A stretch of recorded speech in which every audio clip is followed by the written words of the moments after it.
Eyni məhsul, amma fərqli qiymət. Paytaxt bazarlarında satılan məhsullar arasında kəskin qiymət fərqi var. Bərdə xiyarı 70 qəpidir, bunlar şəmkirlər 3 kilo 1 manat. Salyan pomidoru 1.50-dən. Soğan 1 manata, 1.20-yə, ağdım soğan. Pomidor 1.20-yədir, salyan pomidorudur. Xiyar da 50 qəpiyə.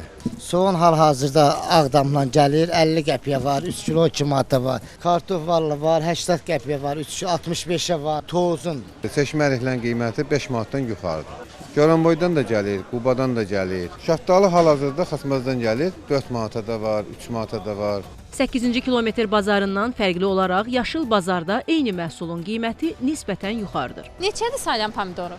2 manat 50 qəpik. Bərdə xiyarı 1 manat. Ağdam soğanı? Ağdam soğanı, onlar 70-80 qəpik belə. Tovuz kartofu neçədir? Tovuz 1.50. Xaçmazdan gələn şaftalı varmı? Var şaftalı. Onlar 2.50, 3 manat. Quba əriyi olur da 3 manatdan 5 manata kimi.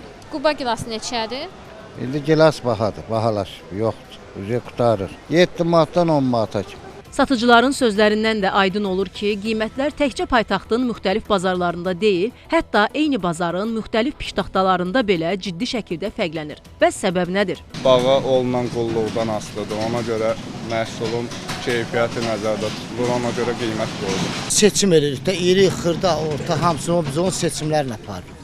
Optavoy qiyməti sayılır da, ona görə də bizdə ucuzluqdur. Yer də belə də normal qiymətdir. Onların bir pervisi var, iftarayı var, belə ona görə də.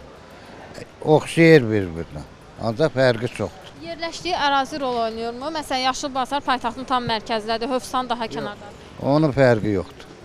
Əsas malın keyfiyyətindədir, ona görə.